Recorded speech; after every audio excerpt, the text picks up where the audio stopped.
Liver और sugar के लिए बहुत ही रामबाण औषधि है। शुगर में बहुमूत्र की समस्या हो जाता है, बहुत बार पेशाब बहुत बार जाते हैं, तो उन बुजुर्गों के लिए ये किसी अमृत से कम नहीं है, ये किसी संजीवनी से कम नहीं है। अति मतलब अधिक, बला मतलब बल, अधिक बल वाला ये पौधा है। नमस्कार, ये है अति बला। अति बला के नाम से पूरे भारत भर में ये पौधा मिल जाता है। इसकी हाइट जो है लगभग इस प्रकार से 5 फुट 6 फुट तक हो जाता है, कहीं कहीं पे बड़ा भी रहता है, 10 फुट तक भी जाता है।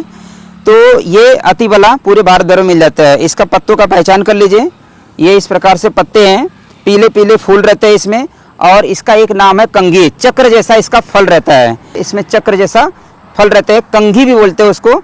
ये जो है पूरे भारत भर में मिल जाता है। तो चलिए हम इसके औषधि गुण के बारे में आपको बता देते हैं जी।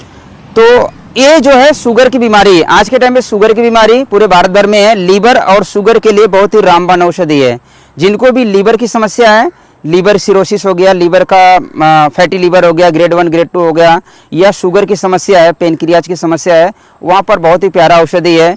शुगर में बहुमूत्र की समस्या हो जाता है, बहुत बार पेशाब बहुत बार जाते हैं, तो उन बुजुर्गों के लिए ये किसी अमृत से कम नहीं है, ये किसी संजीवनी से कम नहीं है। बहुत सारे लोग इसको जहर भी समझते हैं, पर ये जहर नहीं है और ये बहुत ही दिव्य औषधि है। तो प्रयोग विधि कैसा है, हम आपको प्रयोग विधि बता दे रहे हैं। शुगर में लेंगे आप, लीवर की समस्या में लेंगे, पीलिया की समस्या में भी काम करता है। लीवर की जितनी भी औषधि है वो पीलिया में काम करेगा, ध्यान रखिएगा।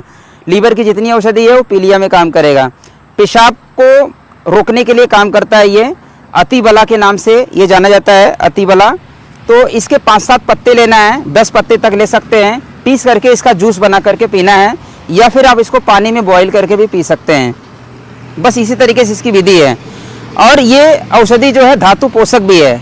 तो जिनको शुगर वाली समस्या है उनको तो पत्तों का जूस पीना है, लीवर की समस्या है पत्तों का जूस पीना है, बवासीर की समस्या है, हाई ब्लीडिंग हो रही है, आप इसके पत्तों का जूस बना करके पीजिए। बहुमूत्र की समस्या है, आप इसके पत्तों का जूस बना करके पीजिए। आप इसको चबा करके भी खा सकते हैं। बहुत सारे लोग इसको जहर समझते हैं। धीरज जी, मेरा यही सवाल था, अगर ये जहर है फिर खा कैसे सकते हैं? हाँ, बहुत सारे लोग बोलते हैं, बहुत अच्छा सवाल किए हैं। बहुत सारे लोग बोलते हैं अरे इसको जानवर भी नहीं खाता है। तो भाई बहुत सारी ऐसी औषधियाँ हैं जो जानवर नहीं खाते, भगवान ने इंसानों के लिए बचा करके रखा है। तो हम आपके सामने ये पत्ता, तो चलो इसको पहले से तोड़ा था, हम आपको सामने एक तोड़ के दिखाते हैं, ठीक है। ये देखिए, ये पत्ता हमने तोड़ा, ठीक है, देख लीजिए। मैं मरने वाला नहीं हूं, हम ऐसे 5-7 पत्ते चबा के खा सकते हैं। अति बला, अब इसके बारे में मुख्य बता रहे हैं। अति बला इसका नाम क्यों पड़ा है? अति मतलब अधिक, बला मतलब बल, अधिक बल वाला ये पौधा है, बलवर्धक ये पौधा है। जिनके शरीर में कमजोरी है, आप सभी लोग आप इसके पत्तों का जूस बना करके पीएंगे तो कमजोरी दूर होगा। आप इसके जड़ जो है, साइड का जड़ लेना, मेन जड़ नहीं लेना है, साइड का जड़ लेना है। साइड का जड़ को छोटे छोटे टुकड़े करके आप इसको जो है 1 चम्मच दूध में उबाल करके पीजिए, बल कमजोरी दूर होगा। स्वप्न दोष की समस्या होती है, जिन लोगों को शीघ्र पतन की समस्या होती है, जिन लोगों को धातु छीड़ हो गया है जो बचपन की गलतियों के कारण होता है, तो आप इस अति बला के जड़ का प्रयोग दूध के साथ में करना है, ठीक है। 1 गिलास दूध ले रहे हैं, 1 चम्मच अति बला के जड़ का पाउडर लेना है, 1 चम्मच मिश्री लेना है, बराबर बढ़िया से घोल करके धीरे धीरे आपको पी लेना है रात को सोने से पहले।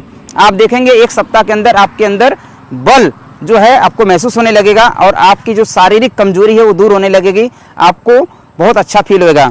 तो कमजोरी वाले भी ले सकते हैं, जिनको दुबलापन है वो भी ले सकते हैं। शरीर को तगड़ा करने के लिए, मोटा करने के लिए धातुवर्धक है, तो ये शरीर को कायाकल्प भी करेगा। तो इसका कोई भी साइड इफेक्ट नहीं, हमने खा करके भी दिखाया भाई ये जहर नहीं है, और ये पूरे भारत भर में मिल जाता है। हाई ब्लीडिंग में, बवासीर के हाई ब्लीडिंग में बहुत अच्छा काम करता है, बहुत अच्छा परिचित प्रयोग है। तो आप बिंदास प्रयोग करिए। नमस्कार, वंदे मातरम।